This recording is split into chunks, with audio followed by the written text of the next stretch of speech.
Halo anak-anak kelas 4, bagaimana kabar kalian hari ini? Hari ini kita akan belajar bab 7, Tichike. Tapi sebelumnya kan sebelum kalian PTS, saat Lause kasih kisi-kisi, Lause memberikan kalian sebuah video. Kalian masih ingat gak tentang apa? Tentang Chongqiujie, tentang kue bulan. Nah, dari video tersebut Lause harapkan kalian tahu sejarahnya kue bulan apa. Kenapa sih ada perayaan kue bulan? Kalau Lause, perayaan kue bulan itu sebagai tradisi, tapi ada yang sebagai perayaan di agamanya, seperti agama Konghucu, agama Buddha. Mereka masih mempersiapkan sembahyang kepada bulan. Nah, biasanya saat perayaan hari kue bulan atau H-1 sebelumnya kemarinnya, ini bulan itu bersinar sangat terang, bulan purnama.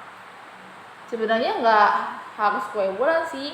Kalau kalian mempunyai kalender yang bisa disobek itu, kalender harian yang kertas, ya, itu kalau misalnya ada tulisan hari sembahyang bulan, itu biasanya bulan juga purnama.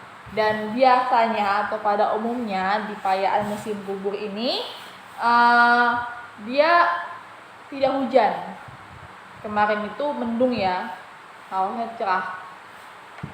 Kalau di Cina, di Chungguo itu dia libur 2 hari. Ya, libur 2 hari di Chungguo. Tapi kalau di Korea 3 hari liburnya. Biasanya ngapain sih? Biasanya itu mereka berkumpul keluarga. Jadi kalau Chungqiujie itu mereka pulang kampung. Kalau kalian nonton film-film drama Cina, mereka pulang kampung untuk makan bersama sama keluarga, berkumpul. Biasanya mereka minum teh. Jadi makan kue bulan sambil minum teh, sambil lihat bulan, ya kan? Nah, yang Lause kasih ke kalian itu cerita tentang Huoyi-nya. Huoyi itu seorang pemanah. Jadi dulu itu di Chungguo itu sangat panas, ya, mempunyai banyak matahari. Jadi dipanggillah seorang pemanah nih, dipanahkan mataharinya. Lalu disisain hanya satu itu untuk menerangi bumi. Kenapa Lause nggak dipanah semuanya? Kalau dipanah semuanya tidak ada namanya pagi, siang, hanya ada malam. Nah, bulan pun menerima cahaya itu dari matahari. Jadi karena pemanah itu sudah menyelesaikan tugasnya memanah matahari, dapatlah hadiah sebuah obat keabadian. Dia kasih tahu ke istrinya. Nah, Chang'e dia kasih tahu ke istrinya, oh aku dapat obat keabadian. Nah, istrinya itu nyimpen obatnya, tapi saat diberitahu ke istrinya ini ada yang ingin mencuri obat itu. Jadi saat suaminya nggak ada, pemanah ini nggak ada, pergi bekerja, datanglah seorang pencuri yang ingin mengambil obat itu. Lalu Chang'e nggak mau ngasih obatnya, akhirnya dia minum obatnya dan lalu ke bulan, tidak bisa balik lagi. Chang'e ke bulan, jadi Dewi Bulan. Lalu pemanah tersebut sedih kan karena istrinya pergi dan terus memandangi bulan sambil makan kue bulan. Jadi itu ceritanya. Sebenarnya banyak cerita legenda tentang bulan ini ya. Bahkan salah satu puitis atau penyair, kalau kalian pernah dengar namanya Li Pai. Mungkin nggak pernah dengar ya, asing banget kata-katanya. Nah, Li Pai ini adalah seorang pengkagum bulan. Jadi bulan ini sangat-sangat dikagumi. Makanya kalau saat bulan sabit, kalau kalian pernah dengar, gak boleh ditunjuk. Kalau bulan lagi sabit, pokoknya bulan itu jangan ditunjuk. Kenapa? katanya nggak boleh. Kalau Lause, tradisi Lause, kalau saat bulan purnama, kalau kita ngelihat bulannya saat hari kue bulan itu, kita pai. Kalian tahu pai? Seperti ini. Dulu Lause SMK itu salamnya beda anak-anak, lucunya. Jadi salamnya kayak namanya Weite Tung Tian. Karena Lause kan sekolah di Konghucu ya,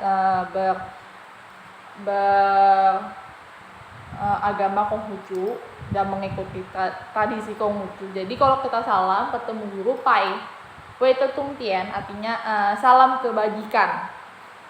Kalau Konghucu itu kan kebajikan ya. Jadi kalau misalnya pai terhadap yang lebih muda di dada, pai terhadap yang setara di hidung, dan yang di dahi sini itu untuk orang tua. Tapi kalau di atas itu untuk tian. Tian itu Tuhan.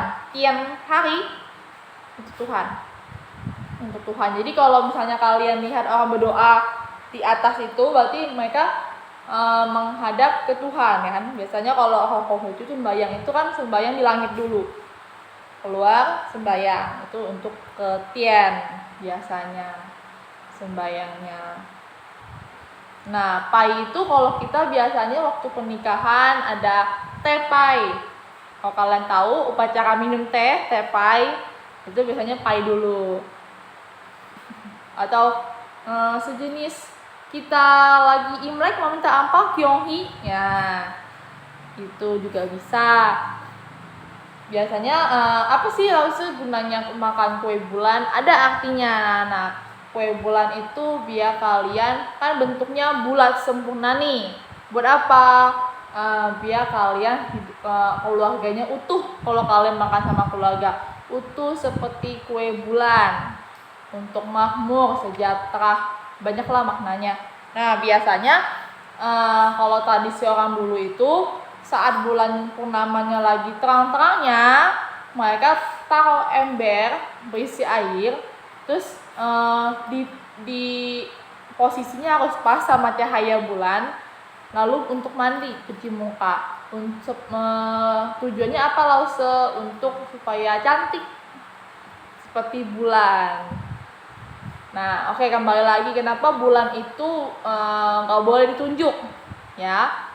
Lause pernah ngalami sendiri. Kalian boleh percaya atau tidak. Jadi Lause punya story, punya kusyil cerita. Lause dulu masih kecil itu pernah nunjuk bulan sabit. Nah, sebenarnya Lause dikasih tahu dari dulu itu kayak jangan nunjuk bulan itu harus dihormati kayak. Kalau itu bulan kalian nggak boleh tunjuk. Tapi setiap orang berbeda-beda anak-anak. Jadi jangan kalian bilang kata Lause nggak boleh nunjuk bulan. Tapi kalau itu namanya mitos. Mitos itu kalian boleh percaya atau tidak. Tapi Lause karena Lause sudah mengalami, Lause percaya. Nah bulan sabit Lause tunjuk waktu itu. Lause masih kecil, masih SD lah seusia kalian mungkin ya. Terus Lause akhirnya ada luka di belakang kuping Lause seperti bulan sabit, kayak disayat gitu di belakang kuping. Lause nggak tahu ini beneran dari bulan atau enggak, tapi ibaratnya kita harus menuruti orang tua. Jangan bandel. Jadi kalau orang tua bilang jangan, ya jangan kalian nakal, penasaran, saking penasarannya kalian coba-coba, itu nggak boleh. Jadi kalau orang tua bilang jangan, kalian harus nurut. Kalau orang tua bilang boleh, ya boleh. Gitu. Jadi itu ya kenapa ada festival musim gugur. Musim gugur di Cina bagus kok. Dia berguguran gitu, kayak terus lantainya itu kan tanahnya tuh banyak daun-daun ya. Jadi lumayan menarik. Nah biasanya tuh kayak mereka tuh kayak nanti ada beli baju baru ya kan. Nah kue bulan ini namanya Yueping. Banyak sekali kue bulan. Nah kalau di di yang pada umum itu kue bulan tuh ada catnya itu ya warna coklat. Biasanya ya Lause lihat biasanya Lause makan tuh dari SD, dari SMP. Nah semenjak Lause SMK juga ada namanya di sekolah itu perayaan kue bulan memang ada. Jadi kalau misalnya perayaan kue bulan itu Laos seminar, ada seminarnya. Jadi benar-benar di free hari itu, bukan free hari itu sih. Pas pelajaran terakhir itu dikosongkan untuk perayaan kue bulan. Itu dulu di sekolah Laos ya, di SMK atau SMA. Karena kan sekolahnya berdaraskan agama Konghucu, jadi ada perayaan kue bulan. Di situ kita diceritakan sembahyang kue bulan bagaimana, terus apa penghormatannya, dan Lause sekelas itu harus bawa kue bulan sejumlah siswanya. Jadi kalau kue bulan itu kan bulat ya, kalau di Tangerang itu kalau kalian pernah lihat bulat warna putih dan ada rasanya, mau coklat keju, mau coklat keju, ya kan, itu bisa dipotong menjadi 8 bagian. Jadi misalnya kalau jumlahnya 20, kita harus bawa kue bulan berapa gitu. Nanti dari setiap kelas itu dikumpulkan kue bulannya, dibagi-bagi. Ya gitu kalau perayaan yang waktu dulu Laos sekolah. Seru sih, karena ada kenangannya sendiri. Oke, kita back lagi ke pelajaran ya. Hari ini kita mau belajar bab 7. Tentang apa? 我可以签你的铅笔吗? Bolehkah aku meminjam pensilmu? Tentang alat-alat tulis di sini kebanyakan. Nah, di halaman 66 ada mendengarkan 我可以签你的书吗? Bolehkah aku meminjam bukumu? 可以. Nah, 去吧. Boleh, ambillah gitu. 我可以借你的笔记吗? Bolehkah aku meminjam catatanmu? 笔记itu catatan. 当然可以. Tentu aja boleh. 可以, nah 去用吧. Ini kebalik ya harusnya ya. Harusnya yang berdiri dulu yang berbaca. 我要借用一下你的铅笔，可以吗? Aku pinjam pensilmu sebentar, boleh nggak? 可以拿去用吧. Boleh, pakailah. Yung itu pakai. Terus isya itu sebentar. Di sini ada kosakata nih, halaman 67. Yang pertama ada qian pi, pensil. Biasanya tuh Lause kalau pensil itu Lause tulisnya pi aja sih sebenarnya, cuma di sini qian pi ya. Lalu ada su, buku, xiang pi, penghapus, zhetian itu kamus, qi zhe penggaris, mao zhe topi, pi qi catatan, kang pi pulpen, qian pi xiao itu rautan, surutan maksudnya. Oke, di halaman 70. Di halaman 70 itu ada dialog, kalau saya akan bacanya. Ayah, aduh kata dia. Oh iya senma, kenapa? 我铅笔断了, pensilku patah. 你要铅笔削吗? Apakah kamu punya lautan? 是我有. Ya, aku punya. 我可以借吗? Bolehkah aku meminjamnya? 可以, 拿去吧. Boleh, ini ambillah.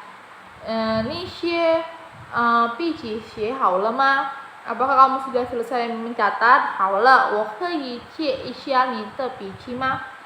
Bolehkah aku meminjam catatanmu sebentar? 当然可以. Nah, tugas kalian itu di halaman 71 bagian 2. Jawablah pertanyaan berikut ini sesuai dengan teks di bagian depan. Jadi ini ada semua di halaman 70. 在上面的是谁在谈话? Kalian kerjakan di halaman 71 langsung ya. Sampai ke halaman 5. Oke, jangan langsung. Lalu kita ke halaman 74, ada sengci kosakata. Yang pertama ada tangran, tentu, cie, pinjam, kei, boleh, ma, apakah, Na ambil, yung pakai. Oke, sampai di situ dulu bab 7 kita hari ini, dan selamat mengerjakan tugasnya. 谢谢大家，再见。